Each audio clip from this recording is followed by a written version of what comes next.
এখন কি হবে, এরপর কি হবে? এই মুভিটা দেখার সময় তোমার মাথায় শুধু এই একটা চিন্তাই ঘুরপাক খাবে, ভাবতে থাকবে কখন মুভিটা শেষ হবে আর আমি পুরো কাহিনীটা জানতে পারবো। এমনই একটি মুভি তোমাদের সাথে শেয়ার করব। একটা ছেলে যে কিনা একজন সুন্দরী ভূতকে ভালোবেসে ফেলে, দিনের পর দিন ভূতের বাড়িতে থাকতে শুরু করে। একটা ভূতের সাথে প্রেম, রোমান্স, অন্তরঙ্গ মুহূর্ত ভাবা যায়। আর মুভির শেষে যে টুইস্ট দিয়েছে তা দেখে যে কারো মাথা নষ্ট হয়ে যাবে। তো আর বেশি কথা না বলে চলো এবার মূল গল্পে যাওয়া যাক।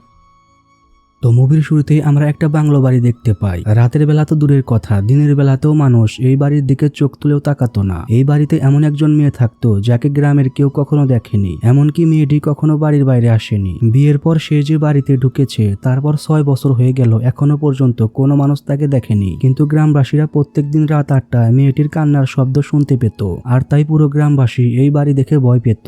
6 বছর শুধু তারা প্রত্যেকদিন মেয়েটির কান্নার শব্দ শুনতে পেত, কিন্তু আজ প্রথমবার তারা মেয়েটিকে দেখতে পায় যার পুরো শরীরে আগুন লাগানো ছিল। হয়তো কোনো কারণে মেয়েটি নিজেকে শেষ করে দিয়েছে। কয়েকদিন পর 3-4 জন মানুষ মিলে সাহস করে ওই বাড়ির মধ্যে যায়। বাড়িতে ঢুকেই তারা দেখতে পায় ওই মারা যাওয়া মেয়ের স্বামীও মরে পড়ে আছে, আর তারা ঘরের মধ্যে একটা ছোট্ট বাচ্চাকে দেখতে পায়, যা দেখে তারা সবাই অনেক ভয় পেয়ে যায়। এরপর আমাদের অনেক বছর পরে দৃশ্য দেখানো হয়, আর এখানে আমরা অর্জুন আর প্রতাপ নামের দুই বন্ধুকে দেখতে পাই, যারা কিনা চ্যালেঞ্জ টাইপ ভিডিও বানিয়ে ইউটিউবে আপলোড করে। আর তারা অনেক সফল, মাস গেলে লাখ লাখ টাকা ইনকাম করে। কিন্তু অর্জুনের টাকার প্রতি কোনো লোভ নেই, সে একদম অন্য টাইপের মানুষ, একা থাকতেই বেশি পছন্দ করত, একদম গম্ভীর গম্ভীর ভাব। তাই প্রতাপের গার্লফ্রেন্ড প্রিয়া অর্জুনকে অনেক ভয় পেত।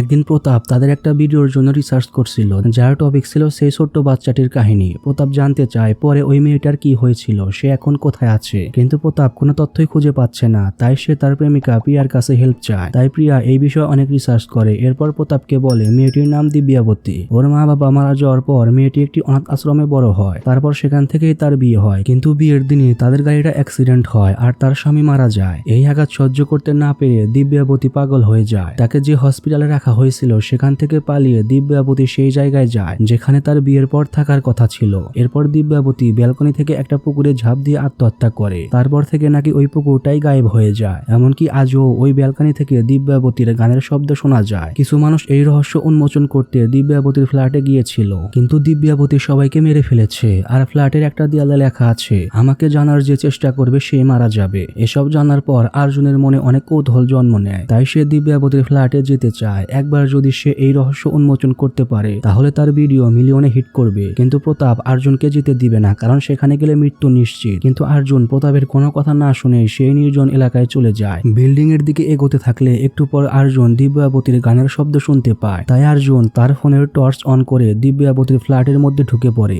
ভেতরে ঢুকেই সেই লেখাটি দেখতে পায়। এরপর অর্জুন পুরো ফ্ল্যাট ঘুরতে থাকে। ঘুরতে ঘুরতে সে গলায় ফাঁস নেওয়ার একটা ফাঁদ দেখতে পায়। তাই অর্জুন কৌতূহলবশত ফাঁদটা গলায় পরে নেয়, আর তখনই সে পেছনে দিব্যাবতীকে দেখতে পায়, যার ফলে অর্জুনের গলায় ফাঁস লেগে যায়। যা দেখে দিব্যাবতী সেখান থেকে দৌড় দেয়। অর্জুন কোনোভাবে গলার ফাঁস ছুটিয়ে দিব্যাবতীর পেছনে দৌড়াতে থাকে, কিন্তু দিব্যাবতী এতক্ষণে উদাও। অর্জুন প্রতাপকে ফোন দিয়ে বলে দিব্যাবতী মারা যায়নি, ও এখনো বেঁচে আছে। তাই আমি এখানেই থাকবো যতক্ষণ না ওকে আবারও দেখতে পাচ্ছি। এরপর অর্জুন গাছের সাথে একটা লিফলেট লাগিয়ে দেয়। অর্জুন দিব্যাবতীকে তার সাথে কফি খাওয়ার জন্য বলছে। এদিকে অর্জুনের কথা চিন্তা করে প্রতাপ দিব্যাবতীর বিষয়ে থানায় থেকে কিছু তথ্য সংগ্রহ করে। আর এই তথ্যগুলো ভালোভাবে রিসার্চ করে প্রতাপ 3টি মেয়ের ছবি পায়, যাদের কিনা আবার দিব্যাবতীর সাথে কোনো না কোনো কানেকশন আছে। এদিকে অর্জুন দিব্যাবতীর অপেক্ষা করেই যাচ্ছে। হঠাৎ একদিন সে দিব্যাবতীর দেখা পেয়ে যায়। তাই অর্জুন দূরে গিয়ে বসে আর দিব্যাবতীকে বলে, আমি শুধু এখানে তোমাকে জানার জন্য এসেছি, তোমার ক্ষতি করতে না। দিব্যাবতী তখন অর্জুনকে বলে, সবাই আমাকে ভয় পায়, কিন্তু প্রথমবার এমন কাউকে পেলাম যে আমাকে ভয় পায় না। এই কথা শুনে অর্জুন সাহস করে দিব্যাবতীকে নিজের দিকে টেনে আনে আর বলে, আমি এখনো তোমার মুখ দেখিনি, যতক্ষণ পর্যন্ত তুমি নিজে থেকে না দেখাবে ততক্ষণ পর্যন্ত আমি অপেক্ষা করব।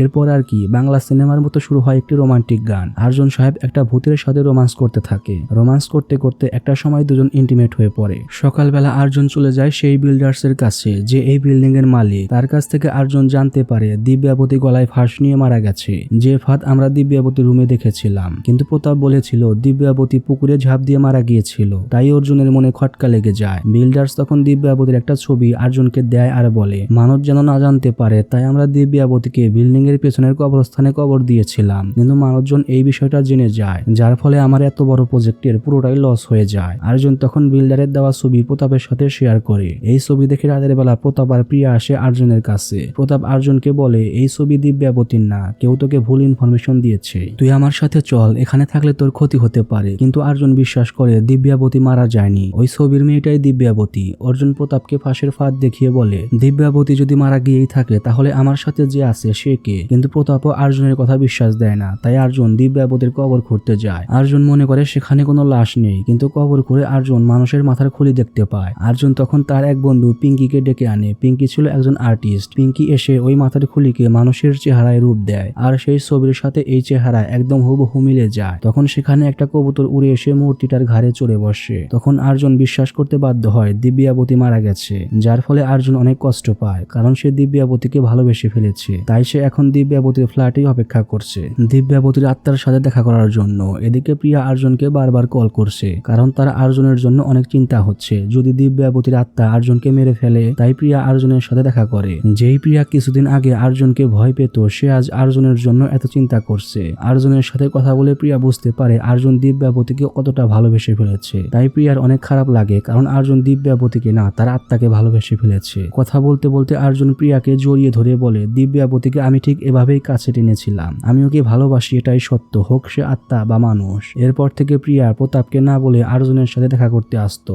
সব সময় অর্জুনের কথাই ভাবতে থাকতো। নিজের অজান্তেই প্রিয়া অর্জুনকে অনেক ভালোবেসে ফেলে। এই সব কিছু আবার প্রতাপ লক্ষ্য করে। তাই প্রতাপ প্রিয়ার কাছে জানতে চায় এগুলোর মানে কি। প্রিয়া তখন বলে তুমি যা ভাবছো তেমন কিছুই না, আমি শুধু একজন বন্ধু হিসেবে অর্জুনকে সাপোর্ট করছি। প্রতাপ তখন 3টা ছবি দেখিয়ে বলে অর্জুন যদি তোমার এতই ভালো বন্ধু হয় তাহলে দিব্যাবতীকে খুঁজতে তুমি অর্জুনকে সাহায্য করো। এই 3টা ছবির মধ্যে যে কোনো একজন দিব্যাবতী যাকে অর্জুন ভালোবাসে। প্রিয়া তখন ছবি 3টা নিয়ে অর্জুনের কাছে যায়। এদিকে প্রিয়া কিছু বলার আগেই প্রতাপ অর্জুনকে ফোন দিয়ে সবকিছু বলে দেয়। অর্জুন তখন সঙ্গে সঙ্গে প্রিয়াকে নিয়ে পল্লবী, কারিশমা আর নূর নামের 3টি মেয়েকে খুঁজতে বের হয়। এরপর অর্জুন প্রত্যেকের ফ্যামিলির সাথে কথা বলে জানতে পারে 3টা মেয়ে নাকি নিখোঁজ। কারিশমার হোস্টেল থেকে জানতে পারে কারিশমার রুমমেট মারা যাওয়ার পর দিনে নাকি কারিশমা নিখোঁজ হয়ে যায়। কারিশমার রুমমেট সম্পর্কে জানতে চাইলে অর্জুন জানতে পারে কারিশমার রুমমেট ছিল নূর, যে কিনা আগুনে পুড়ে মারা গিয়েছে। এরপর অর্জুন এক রিটায়ার্ড পুলিশের থেকে জানতে পারে তারা নাকি ভেনেলা নামের এক মেয়ের লাশ পায় যেদিন পল্লবী নিখোঁজ হয় ঠিক তার আগের দিন। আবার অর্জুন পিঙ্কির কাছে থেকে জানতে পারে পল্লবী নিখোঁজ হয়নি, ও আত্মহত্যা করেছে।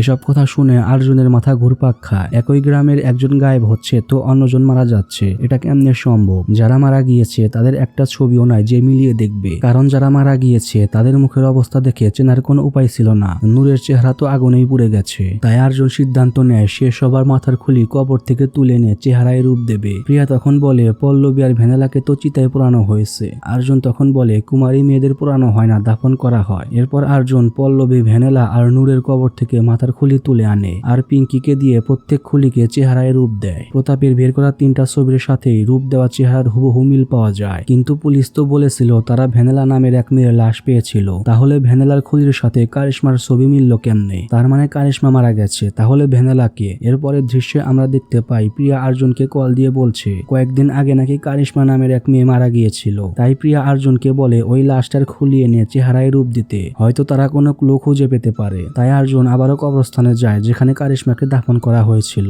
কিন্তু এখানে আমরা লাল শাড়িতে প্রিয়াকে দেখতে পাই, যেমন দিব্যাবতীকে দেখা যেত। তাই অর্জুন সবকিছু বুঝতে পারে। অর্জুন তখন প্রিয়াকে বলে তুমি এগুলো কেন করলে? প্রিয়া তখন বলে আমি মাকে প্রত্যেকদিন কান্না করতে দেখেছি, নিজের চোখের সামনে মাকে আগুনে পুড়তে দেখেছি। তো এখানে আমরা বুঝতে পারি প্রিয়া সেই মেয়ে যাকে আমরা মুভির শুরুতেই দেখেছিলাম। প্রিয়া অর্জুনকে বলে মা বাবা মারা যাওয়ার পর আমাকে এক পরিবার দত্তক নেয়, তাদেরও একটা মেয়ে ছিল যার নাম ভেনেলা। আমার মা ভেনেলাকে অনেক ভালোবাসতো, ভেনেলার ছবি দেখে অনেক কান্না করত। তাই আমি নিজেকে ভেনেলার মতো করে পরিবর্তন করি যাতে আমার মা আর কষ্ট না পায়, আমাকে ভেনেলার মতো করে ভালোবাসে। কিন্তু তারপরেও আমার অতীতের কথাগুলো মনে পড়তো। একদিন আমাকে দত্তক নেওয়া মা বাবা মারা যায়, যার ফলে আমি একদম একা হয়ে পড়ি। তাই আমি মারা যাওয়া পল্লবীর সাথে আমার আইডেন্টিটি চেঞ্জ করি। এরপর থেকে যখনই আমার অতীতের কথা মনে পড়তো তখনই আমার আইডেন্টিটি চেঞ্জ করতাম। নিজেকে ভালো রাখতে আমার কাছে এই পথটাই ভালো মনে হয়েছিল। এরপর একদিন আমার সাথে প্রতাপের পরিচয় হয়। আমি প্রতাপের রুমে একটা গিফট বাক্স দেখতে পাই। এমন একটা গিফট ছোটবেলায় নানি নামের এক ছেলে আমাকে দিয়েছিল।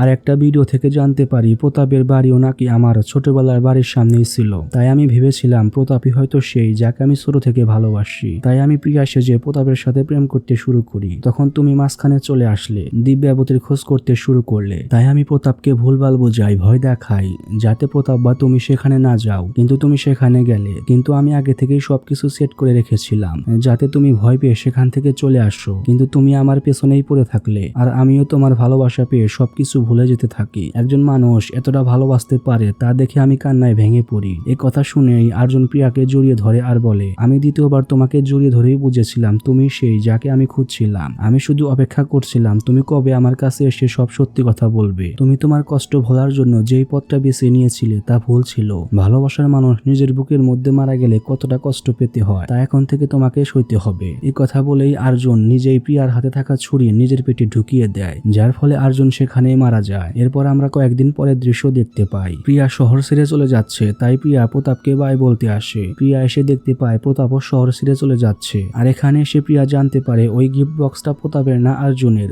যা শুনে প্রিয়া অনেক কষ্ট পায়, কারণ এই বক্সটাই ছোটবেলায় আর্জুন প্রিয়াকে দিয়েছিল। প্রিয়া তার ভালোবাসার মানুষকে চিনতেই পারেনি, না হলে কি তার হাতে আর্জুন মারা যেত। এর কিছুদিন পর প্রিয়ার কাছে সেম একটা গিফট বাক্স আসে, সাথে একটা মেসেজ। প্রিয়ার সঙ্গে সঙ্গে একটা জায়গায় যায়, আর এখানে আমরা আর্জুনকে দেখতে পাই। পিঙ্কি আর্জুনকে একটা ওষুধ দিয়েছিল, তাই আর্জুন সেদিন মারা যায়নি। সব ছিল পিঙ্কি আর আর্জুনের প্ল্যান। যাই হোক, আর্জুনকে জীবিত দেখে প্রিয়া অনেক খুশি হয়। এরপর দুজন বিয়ে করে। বাসর রাতে প্রিয়া অনেক লজ্জা পাচ্ছে। আর্জুন তখন বলে, এত লজ্জা কিসের, আর আমরা তো এগুলো আগেও একবার করেছি। কিন্তু প্রিয়ার তো কিছুই মনে নেই। আর তখন আমরা আসল দিব্যাবতীকে দেখতে পাই। প্রিয়ার বানানো গল্প না, এটা আসলেই সত্যি। তাহলে কি ওই দিন আর্জুন আসলেই ভূতের সাথে ইন্টিমেট হয়েছিল?